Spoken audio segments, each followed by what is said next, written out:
안녕하세요. 존 버나드입니다. 제가 어제 제롬 파월 영감님 얘기하면서 5월에 0.5% 올릴 거냐, 그리고 6월에 0.75% 올릴 거냐, 금리 인상에 대해서. 그래서 제롬 파월 영감님한테 이렇게 물어봤잖아요. 물가 안정 자신 있어? 그래서 이렇게 금리 인상을 급격하게 한다고 해도 물가 안정은 안 될 것 같다, 저는 그렇게 예상을 했었고, 그리고 일단은 물가를 0.5% 금리 인상을 올려보고 차후에 이런 걸 볼 것 같다고 이렇게 예상을 했었잖아요. 그게 정확하게 맞은 것 같습니다. 빅스텝을 밟땐 뭐 연준해서 0.5% 올리긴 했어요. 근데 0.5%도 진짜 많이 올린 거긴 합니다. 하지만은 우리가 예상했던 것이고, 그래서 예상한 만큼 나와서 시장에는 그렇게 큰 충격이 없어서 미국장은 급등을 했습니다. 그리고 제롬 파월이 0.75% 인상할 거냐고 6월달이랑 7월달에 그 질문에는 적극적으로, 그러니까 올릴 마음이 없다, 그냥 0.5%나 올리고 싶다, 이렇게 얘기를 하고, 그 다음에는 금리 인상을 일단 5월에 해보고 인플레이션이 잡히는지 물가 상승이 잡히는지 그런 거를 한번 보도록 하겠다, 이런 식으로 보수적인 발언을 했습니다. 제 말이 이거예요.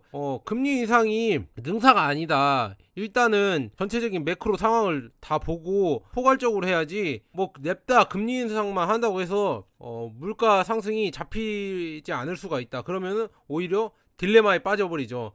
스태그플레이션이라는 경기 침체가 와버리니까, 그거를 미 연준도 제롬 파월 영감님도 그런 걸 잘 생각하는 것 같습니다. 그래서 공포와 탐욕 지수는 지금 39로 이렇게 내려와 있고요. 그다음에 지금 뭐 미국 상장되어 있는 리튬이나 전기차 이런 업체들 있잖아요. 이런 회사들 다 올랐습니다. 그리고 샤오펑, 리오터, 니오, 이렇게 중국 3대장도 어제는 올랐습니다. 그래서 좋은 모습이었다. 테슬라도 당연히 4.77% 올랐고요. 그리고 오늘 우리 장은 5월 5일이라고 쉬는 장이지만, 중국은 지금 이제 청명절 명절이 끝나고 이제 오늘 개장을 했습니다. 그래서 장 움직임을 많이 봤어요. 그런데 전체적으로 뭐 비아디 여러가지 차이나 전기차 10개 종목이 거의 다 올랐는데, 특히나 CATL이 급락을 했습니다. 이거는 뭐 장 초반에는 뭐 12%까지 급락을 했었다가 이렇게 상승을 하고 한 요정도 8% 정도의 하락 마감을 했는데, 왜 이렇게 하락을 했었냐면 예전부터 알았잖아요. 30일에 발표했던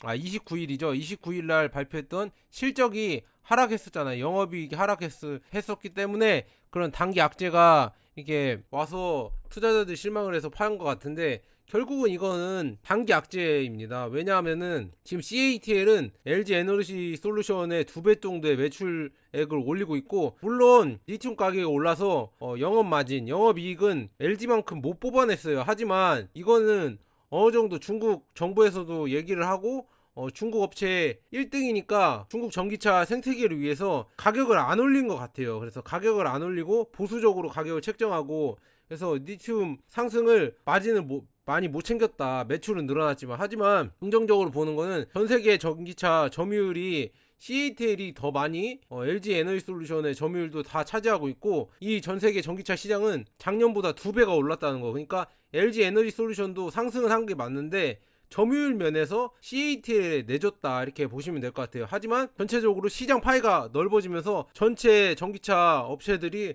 다 돈을 버는 구조가 되고 있다. 어마어마한 겁니다. 이렇게 전기차로 바뀌는 게 엄청난 패러다임인데 많이 못 느끼시는 것 같아요. 몇몇 분들은 많이 못 느끼시는 것 같고, 중국이 1등이라고 그렇게 말씀드려도 그걸 또 중국은 예전부터 못했으니까 못한다, 이런 고정관념을 갖고 계시는 것 같아요. 그래서 저는 나이가 많아서 꼰대가 아니라 유연한 생각이 없는 사람이 꼰대라고 생각합니다. 꼰대는 나이로 하는 게 아니라 이런 유연한 생각. 지금은 시대가 변했습니다. 왜냐하면은 중국이 훨씬 전기차 업체는 4차 산업에서는 한국을 압도하고 앞서 나가고 있어요. 그래서 이거를 많이 긴장해야 된다, 저는 그렇게 계속 강조 드립니다. 그래서 뭐 강봉 리튬이나 비아디, CATL, 이브 에너지 뭐 연초 대비 하락률 봤는데, 비아디가 그나마 많이 하락 안 했죠. 8.19%. 그 다음에 다른 거는 19%, 뭐 33%, 이브 에너지 40% 이렇게 하락을 했었습니다. 그래서 제대로 하락을 맞았다. 그래서 차이나 전기차도 많이 떨어진 거겠죠. 그런데 지금 최근 한 달간은 비아디는 2.85% 올랐고요. 그 다음에 다른 종목들도 많이 떨어졌지만 최근에 이렇게 하락하는 걸 마감하고 상승하는 모습이다. 그래서 좋은 그림이다 이렇게 보시면 될 것 같아요. 뭐 CATL은 지금 실적 발표가 안 좋아서 떨어졌지만 앞으로 실적이 더 좋을 거라고 생각하는 게 탄산 리튬 가격이 지금 제일 고점에서 고점을 못 뚫고 내려오고 있어요. 그러면은 점점 내려오면서 안정세를 찾지 않을까 저는 그렇게 보고 있고요. 망간 가격도 좀 내려온 모습이고, 그 다음에 니켈 가격도 많이 올랐었다고 했잖아요. 그런데 고점을 찍고 계속 내려오고 있습니다. 그래서 안정세로 점점 내려오는 추세다 이렇게 보시면 될 것 같습니다. 그리고 코발트는 이렇게 급등을 했었지만 코발트를 그래도 콩고 공화국이나 콩고 민주공화국이나 이런 데를 잘 협조를 해서 하는 게 중국이다. 중국이 거의 코발트를 꽉 잡고 있다. 그러니까 이렇게 오르는 거는 중국보다 한국이나 아니면 일본 이런 업체들이 더 많이 타격을 입을 것이다. 저는 그렇게 보고 있습니다. 그래서 화웨이에서 이게 중요 기사들 2개 정도 읽고 가려고 하거든요. 그래서 화웨이에서 친환경 개발 2030 보고서를 발표를 했는데 이 내용을 한번 같이 읽어볼게요. 화웨이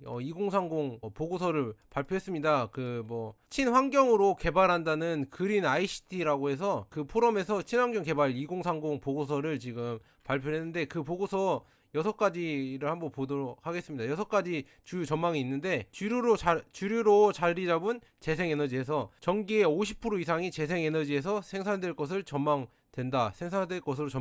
그리고 또한 전 세계 최종 에너지 소비 중 전기가 차지하는 비중은 30%로 증가할 것이며 에너지 저장 시스템의 전 세계 설치 용량은 20배 증가할 것으로 예상된다. 이렇게 첫째로 얘기했고, 둘째는 산업 전반의 친환경화, 그러니까 근로자 1만 명당 약 390개의 로봇이 업무에 투입될 것으로 예상된다. 이제 로봇이 투입된다는 진짜 어마무시한 얘기를 또 하고 있죠. 그 다음에 전기 교통수단의 본격화, 전 세계적으로 1억 4,500만 대의 신에너지자, 그러니까 친환경차, 전기차를 말하는 거예요. 그리고 1억 개의 민간 충전소가 생길 것이다. 어마어마하죠. 그다음에 탄소 중립으로 운영되는 건물, 2030년까지 새롭게 건축되는 건물들은 모두 탄소 중립 넷제로 카본으로 운영되고 2050년에는 모든 건물들이 탄소 중립을 달성할 것으로 예상된다. 이렇게 얘기를 하고 있고요. 그다음에 5번째로는 기본 요구 사항으로 자리 잡은 친환경 디지털 인프라, 2030년까지 디지털 인프라의 에너지 효율이 100배 향상될 것이다. 어마어마하죠. 그리고 저탄소 생활에 대한 관심 증대, 전 세계 원격 의료 시장은 10배 이상 성장할 것으로 예상된다. 중국 내 온라인 교육은 약 23배 증가할 것으로 보이며 10억 명의 사용자가 가상으로 여행을 즐길 수 있을 것으로 전망된다. 이게 가상으로 여행을 즐긴다. 메타버스죠.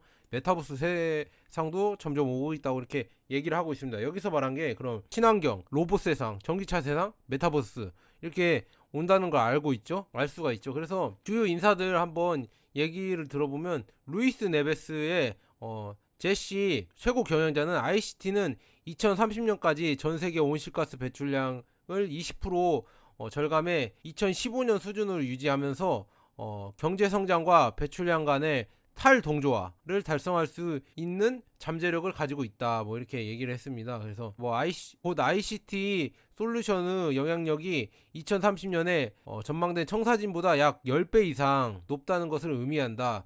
모빌리티와 물류, 제조, 식품, 건축, 에너지, 업무와 비즈니스, 건강, 학습 등 8개의 경제 부문에 대한 평가에서도 ICT가 2015년 중국의 연간 예상 GDP에 해당하는 11조 달러의 이상의 경제 이익을 창출할 수 있음을 확인했다. 어마어마하겠죠. 이게 정확하게 수치는 제가 비교를 안 해봐서 모르겠지만 잠재력이 충분히 활용되지 못하고 있는데 이게 활용만 된다면은 ICT 산업이 엄청나게 발전할 거라고 루이스 네베스 제시 회장은 얘기를 하고 있고, 리종엔 차이나 모바일 플래닝 구축 및 부분 부국장은 이렇게 얘기를 했다고 합니다. 회사의 최대 탄소 배출량 및 탄소 중립성 목표 달성을 위해 업데이트된 최신 녹색 행동 수칙인 C2+ 트리 프로그램에 대해 소개를 했다. 뭐 이렇게 얘기를 하고 있네요. 뭐 그런 얘기고, 에너지 절약과 청정 에너지, 그다음에 산업 활성화에 대한 세 가지 프로그램과 녹색 네트워크, 녹색 에너지 소비, 녹색 공급망, 녹색 사무실, 녹색 활성화, 녹색 활성화 및 녹색 문화를 포함한 6가지 혁신 개발 모델로 구성된다. 뭐 이런 식으로 얘기를 하고, 차이나 모바일은 통신 서비스 단위당 에너지 소비량과 탄소 배출량을 최소 20% 절감을 하고, 그 다음에 자체 전력 사용량의 400억 킬로와트시를 이상 줄이며, 그 다음에 다른 산업군에서도 중국의 14차 5개년 계획의 종점까지 19억 톤 이상의 배출량을 감소시켜 중국 정부의 이중탄소 목표 달성을 지원할 계획이다. 뭐 이렇게 얘기를 하고 있네요. 그래서 2060년에는 뭐 탄소 중립을 달성할 수 있을 것으로 기대하고 있다. 이렇게 얘기를 하고 있습니다. 어마어마하죠. 그 다음에 루오샤오펑 비아디 정부 ICT 보안 책임자는 녹색 광 통신망을 활용한 스마트 제조 및 저탄소 녹색 운영 활동에 대해 설명하며, 신에너지 자동차, 이게 중요하죠. 시장이 빠르게 발전하고 있는 때 업계 선두주자로서 화웨이의 단순화된 녹색 광학 기술을 활용해 창조기지 실험 프로젝트를 구축하게 매우 기쁘게 생각한다. 뭐 화웨이 뭐 이렇게 네트워크를 화웨이에서 이렇게 제공을 해준다는 얘기죠. 그래서 뭐 좋은 얘기 많이 했네요. 높은 신뢰성, 초유연성을 자랑하며 생산시설 및 사무실 네트워크에서의 효율적인 전송을 가능케 한다. 그래서 자동차가 이제는 전기차로 오면서 기계의 개념에서, 예전 내연기관의 기계의 개념에서 이제 전자제품화 되고 있어요. 그러려면 전자제품화를 똑똑하게 구현해낼 수 있고 컨트롤할 수 있는 소프트웨어가 중요해지는 거예요. 그래서 화웨이도 전기차 시장에서 점점 중요해지는 역할을 하고 있다, 이런 기사가 나오고 있습니다. 그 다음에는 뭐 두 번째 기사는 중전기차 굴기, 배후에는 700만 대 실시간 빅데이터. 그러니까 중국 전기차 이게 발전을 하려면은 결국 제가 아까 말씀드렸잖아요. 소프트웨어가 발전해야 된다고. 전기차는 전자제품이니까 소프트웨어가 중요해집니다. 그러니까 정보가 중요한데, 우리나라는 솔직히 말하면 개인정보 이런 것 때문에 정보를 중국보다 더 취합해서 이렇게 할 수가 없는데, 중국은 그냥 밀어붙이면 되잖아요. 그래서 전기차 이런 700만 대 정보를 이렇게 습득을 해서 이게 어떻게 가는지 그런 걸 다 분석한다고 하고 있고요. 그 다음에 여기 기사에서 보시면은 완충된 배터리로 바꿔주는 환전소가 베이징에만 60곳이 넘습니다. 지금 그렇게 넘고요. 16일 찾아간 베이징의 가족형 쇼핑몰 솔라나의 전기차 매장 직원의 말이다. 어마어마하죠. 그래서 가격은 20에서 25%를 차지하는 배터리를 임대 방식, 바꾼다고 했잖아요. 배터리 교체로. 그래서 판다면 1억 원대 가격 부담을 낮출 수 있다고 권했다. 이렇게 얘기를 했네요. 그래서 솔라나에서 이렇게 얘기를 했다. 이렇게 보시면 될 것 같아요. 이게 전 중국의 자동차에 이렇게 정보를 다 습득을 한다. 어디에 있고 어디에서 무슨 배터리고 어떻게 옮기고 있고 배터리를 어떻게 회수하고 이런 거를 다 해서 중국 나름대로 분석을 하겠죠. 어떻게 해야 주행거리가 높아지고 어떻게 구현하고 통제를 해야 소프트웨어가 그런 걸 다 중국은 이런 자료로, 이런 정보로 하고 있겠죠. 우리나라는 지금 이런 거가 하는 게 있나요? 아직 멀었죠. 중국 정부 차원에서 이렇게 하는 게 없잖아요. 그래서 이렇게 중국의 발전이 우리가 무시할 수준이 절대 아니다. 계속 말씀드리고 있습니다. 솔라나에만 지난 1년 사이 전기차 매장이 9곳이나 생겼다고 하네요. 그래서 중국 토중의 웨이라이, 니오, 니샹, 샤오펑, 지후, 가오허, 아이토 이런 게 볼보를 인수한 지리 자동차의 지커 이렇게 매장이 생겼다, 이렇게 하시고 말을 하고 있죠. 이렇게 계속 발전하고 있다, 이렇게 보시면 될 것 같습니다. 중국의 전기차 굴기에 가속도가 붙었다. 가솔린은 건너뛰고 전기차를 앞서가자 이거를 모토로 했었잖아요, 중국이. 그래서 지금 그렇게 가고 있죠. 그래서 마치 한국의 산업화는 늦었지만 정보화에 앞서가자 슬로건이 연상될 정도이다. 한국도 그렇게 했었죠. 산업화는 늦었지만 정보화에 앞서가자 해서 정보화로 앞서갔었죠. 그래서 최근까지 많이 이득을 얻었는데, 이제는 전기차 시대에는 중국이 진짜 강적이 됐습니다. 이걸 인정하고 우리도 빨리 해야 될 것 같습니다. 그래서 전기차에 부품이 적은 대신 자율주행, 멤버십, 콘텐츠로 연관된 산업 확장성이 풍부한 배터리, 그 다음에 충전 기반의 인프라 사업, 이런 새 동력 사업이 생긴다는 얘기죠. 그래서 거대한 시스템이 된 신에너지차 산업을 탄소 중립과 결부시켜 범국가적으로 전략 육성하고 있다 이렇게 중국은 하고 있습니다. 그래서 상위 10개국 전기차 판매량을 봤는데 21년에 보세요. 중국차 166만 대가 팔렸는데 중국차가 332만 대 이렇게 중국이 제1위다. 전 세계 전기차 판매량에. 여기도 보시면은 지난해 중국에서 판매된 전기차는 332만 대, 그 다음에 세계 50%를 차지했대요. 그 다음에 2위는 독일의 69만 대, 그리고 3위는 미국 67만 대의 뭐 5배, 이거의 5배죠 거의. 이렇게 보시면 될 것 같습니다. 여기서 중요한 거죠. 중국 전기차 산업의 숨겨진 무기는 전 중국을 주행 중인 700만 대가 실시간으로 쏟아내는 빅데이터다. 이 700만 대가 쏟아낸 빅데이터. 그래서 이를 수집 저장 분석하는 플랫폼을 전기차 보조금과 연계시켜 자율주행과 보험 등 미래 산업 데이터로 가공하고 있다. 어마어마하죠. 이거를 우리나라도 해야 되는데 지금 하고 있는지 정확하게는 모르겠습니다. 시작은 국가가 나섰다. 그러니까 중국은 정부가 이렇게 밀어붙인다니까요. 지난 2017년 국무원 이렇게 쭉 20대 신에너지차 모니터링 쭉 이렇게 쭉 읽어보시면 되고요.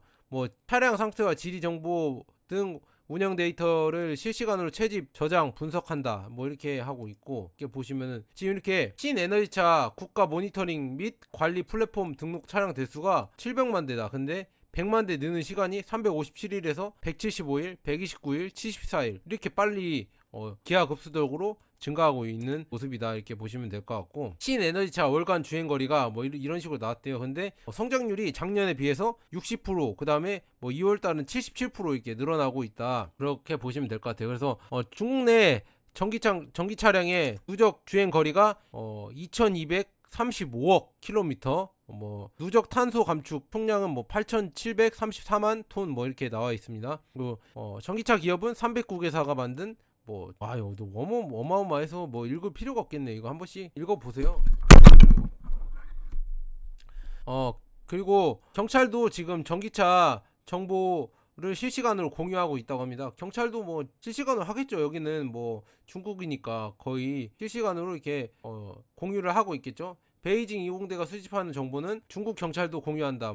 이렇게 해서 모니터링을 하고 있다 이런 거. 그 다음에 전기차 배터리 세계 1위 닝더스사이 CATL은 15일 인도네시아에 39억 달러 투자해 공장에 신설한다 이런 얘기도 하고, 생태계를 계속 마련하고 있고 혁신 중이다. 어마어마한 거예요. 그러니까 전기차가 제가 계속 강조드리지만 기계에서 전자제품으로 넘어오면서 소프트웨어 파워가 엄청나게 커졌다. 그래서 이런 정보, 빅데이터가 아주 중요한데 이런 거를 잘 모으고 분석하고 하는 데가 중국 말고 없다. 다른 데 우리나라나 다른 기업들은 개인정보 이런 것 때문에 진짜 중국만큼 빠르게 이용을 못한다 이렇게 보시면 될 것 같아요. 그러니까 4차 산업이, 그러니까 여러분들의 패러다임을 바꿔야 되는 게, 사회주의가 어떻게 보면 사회주의가 아니라 공산주의가 4차 산업에서는 더 효율적인 시스템일 수도 있어요. 그러니까 기술 개발 쪽으로만 보면은. 왜냐하면은 이런 개발을 제도가 기술을 못 따라가거든요. 지금 4차 산업에는 더 못 따라가는데 중국은 일단은 밀어붙이고 그 다음에 제도를 만들잖아요. 그러니까 기술을 먼저 개발하고 그 다음에 제도를 만드는 국가이기 때문에 어마어마하게 다른 나라, 한국, 일본, 미국 이런 데보다 4차 산업 이런 소프트웨어에서는 빠르게 발전하고 있다 이렇게 보시면 될 것 같습니다. 미국은 빼야죠. 미국은 소프트웨어가 엄청나게 강국이니까. 자, 여기까지 영상을 마치도록 하겠습니다. 좋아요와 구독, 알림 설정 꼭 부탁드립니다. 감사합니다.